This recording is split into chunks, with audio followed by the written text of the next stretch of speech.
آپ لوگ بھی اپنی زندگیوں کو چینج کریں. آپ لوگوں کا جو بھی مسئلہ ہے خدا را لوگوں کے پاس جانے کی بجائے، آپ کو بڑی ہوپس ہوتی ہیں نا دل میں کہ ہم اپنا مسئلہ فلاں کو سنائیں گے تو شاید وہ بندہ میرا مسئلہ حل کر دے گا. کسی نے حل نہیں کرنا. میں تو کہتی ہوں شاید میں خود بھی اگر میرے پاس اپنا کوئی مسئلہ کوئی لے کر آئے تو شاید میں بھی اس قابل نہ ہوں کہ میں کسی کا کوئی مسئلہ حل کر سکوں. ہوتا ہے نا ایسے. Be realistic. تو آپ اپنا ہر مسئلہ میری طرح سب سے پہلے اللہ تعالیٰ کے دربار میں لے کر جائیں. مجھے اتنا پتہ ہے کہ وہاں سے مایوسی، ہاں وہاں تھوڑی دیر ضرور ہو جائے گی لیکن مایوسی کبھی نہیں ملے گی. کوئی دھتکارے گا نہیں آپ کو. ایسا نہیں ہے کہ اللہ تعالیٰ آپ کی بات نہیں سنیں گے. اس بات سے کوئی انکار ہی نہیں ہے کہ قرآن پاک ہماری ہدایت کے لیے اتارا گیا تھا. اینڈ قرآن پاک از دا بک آف گائیڈنس. ہماری گائیڈنس کے لیے ہے وہ کتاب. ہم گائیڈنس لینے کی بجائے ہم صرف قرآن پاک کی تلاوت کرتے رہتے ہیں یا قرآن پاک کو اپنے ان وظیفوں کے لیے یوز کرتے رہتے ہیں. That is very wrong thing. سب سے پہلی چیز نماز پڑھیں، قرآن پاک کی تلاوت کریں اور پھر اپنے دل کے سکون کے لیے قرآن پاک کی کوئی بھی صورت جس میں آپ کو سکون فیل ہوتا ہے. جیسے مجھے سورہ رحمان میں بہت سکون فیل ہوتا ہے. یہ میری اپنی فیلنگ ہے.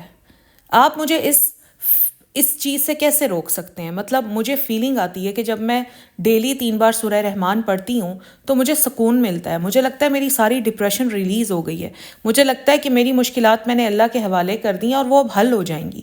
آپ مجھے کس طرح روک سکتے ہیں اس چیز سے؟ خدا نہ خواستہ ہم کوئی تعویذ نہیں کر رہے ہیں، خدا نہ خواستہ ہم کوئی پیروں فقیروں کے چکروں میں نہیں پڑ رہے ہیں. اللہ تعالیٰ ہمیں ان سارے فضول کاموں سے محفوظ رکھے، آمین. ہم کوئی گلوں میں تعویذ نہیں پہن رہے ہیں. اللہ تعالیٰ ہمیں ان سارے فضول کاموں سے محفوظ رکھے.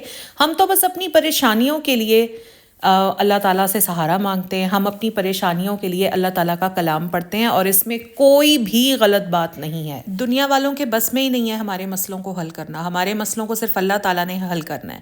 اور اپنے رب کو راضی کرنے کے لیے اس کے خوبصورت کلام میں سے کبھی ہم خوبصورت سورہ رحمان پڑھتے ہیں، کبھی ہم خوبصورت سورہ واقعہ پڑھتے ہیں، کبھی ہم خوبصورت سورہ مزمل پڑھتے ہیں، کبھی ہم خوبصورت سورہ یاسین پڑھتے ہیں، کبھی ہم خوبصورت ترین سورہ بقرہ پڑھتے ہیں. قرآن پاک تو پورا ہی خوبصورت ہے، میں کیا تعریف کروں.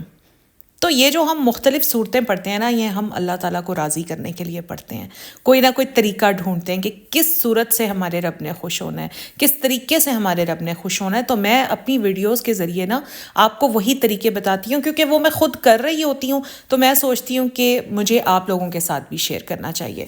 آج کی ویڈیو میں نا میں آپ کو نماز کن فیکون پڑھنے کا طریقہ بتا رہی ہوں. اس کے ذریعے آپ اللہ تعالیٰ کے سامنے اپنی ہر حاجت، ہر مشکل، ہر دعا آپ اللہ تعالیٰ سے منوا سکتے ہیں. اللہ تعالیٰ کے لیے کوئی کام مشکل نہیں ہے. اللہ تعالیٰ نے تو صرف کہنا ہے کہ ہو جا اور ہو جائے گا. ایسے ہی ہے نا. تو بس جس طرح میں آپ کو اللہ تعالیٰ کو راضی کرنے کے، اپنی باتیں منوانے کے ڈفرینٹ طریقے بتاتی رہتی ہوں، کبھی سورہ رحمان کے ذریعے، کبھی سورہ بقرہ کے ذریعے، کبھی سورہ واقعہ کے ذریعے، تو آج یہ بھی ایک طریقہ ہے اپنے رب کو راضی کرنے کا، اپنے رب سے اپنی مرضی کی چیز منوانے کا.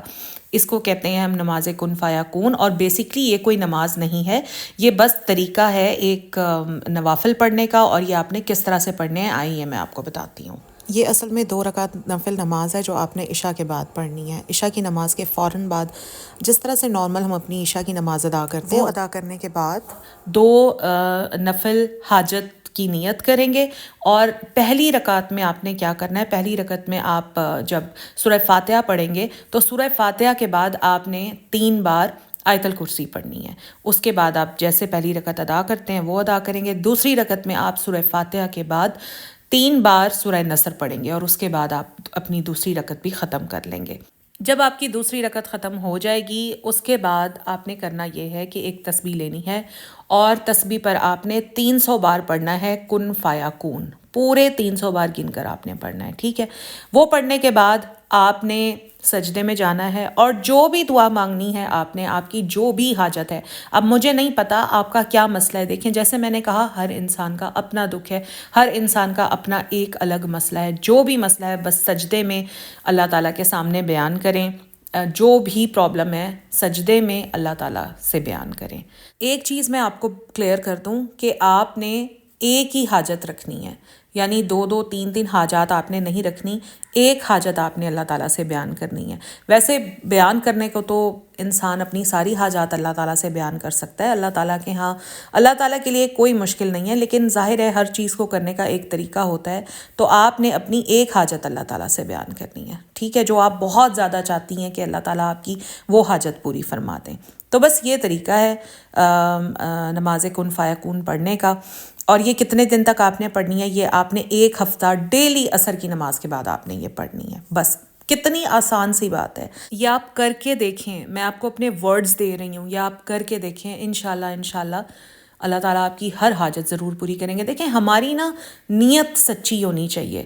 مطلب اب فرض کریں آپ میری ویڈیو سن رہی ہیں اور میرے کہنے سے آپ فوراً سے فٹافٹ یہ عمل کرنا شروع ہو جائیں، لیکن دل میں آپ کو یقین ہے ہی نہیں کہ اللہ تعالیٰ سنے گا. ایک ہوتا ہے نا اس طرح بھی، کیونکہ انسان بعض اوقات اللہ تعالیٰ کی طرف سے استغفر اللہ اتنا بدگمان ہوا ہوتا ہے، خاص طور پر وہ انسان جس کو پے در پے مشکلات کا سامنا کرنا پڑ رہا ہوتا ہے یا پے در پے ٹھوکریں اس کو لگ رہی ہوتی ہیں. تو ایسا انسان نا اللہ تعالیٰ کی طرف سے بہت زیادہ بدگمان ہوا ہوتا ہے، ٹھیک ہے. تو اللہ تعالیٰ کی طرف سے بدگمانی، نا امیدی اور مایوسی چھوڑیں، سچی نیت کے ساتھ، خلوص کے ساتھ، اور اس یقین کے ساتھ کہ آپ بھی اللہ تعالیٰ کے اسی طرح سے پسندیدہ بندے ہیں. بے شک آپ گناہ گار ہیں، لیکن آپ بھی اسی طرح سے پسندیدہ بندے ہیں جس طرح سے کوئی دوسرا انسان ہے، ٹھیک ہے. تو سچے یقین کے ساتھ، کامل یقین کے ساتھ آپ نے یہ طریقہ کرنا ہے اللہ تعالیٰ سے اپنی بات منوانے کے لیے. پورے 7 دن آپ دیکھیے گا، انشاءاللہ آپ لوگوں کو مایوسی نہیں ہوگی. یہ میں آپ کو اپنے ورڈز دے رہی ہوں کیونکہ میں یہ کرتی ہوں، مجھے پتہ ہے کہ یہ کتنا مؤثر ہے. آپ لوگوں نے کرنا ہے یہ، اور پھر مجھے 7 دن کے بعد مجھے انسٹاگرام پر ڈی ایم میں آ کر مجھے آپ نے فیڈ بیک دینا ہے. میں آپ لوگوں کے فیڈ بیک جاننا چاہوں گی. ضرور مجھے فیڈ بیک دیجیے گا، اور انسٹاگرام کا لنک بھی میں ڈسکرپشن میں ڈال رہی ہوں. جتنے بھی لوگ یہ ٹرائی کریں مجھے پلیز ڈی ایم میں آ کر ضرور بتائیے گا. بس یہی میرا آج کا ویڈیو تھا. اچھا لگا ہے تو لائک کیجیے، اور میری آپ سے درخواست ہے کہ پلیز ہر انسان کے ساتھ اس ویڈیو کو شیئر کریں، ہر انسان کے ساتھ، خاص طور پر ہر دکھی انسان کے ساتھ، ہر اس انسان کے ساتھ جو اس وقت پرابلم میں ہے. شاید اس کی بھی میری ویڈیو کے ذریعے ہیلپ ہو سکے. مجھے اجازت دیں، ملتے ہیں اگلے ولاگ میں. اللہ حافظ.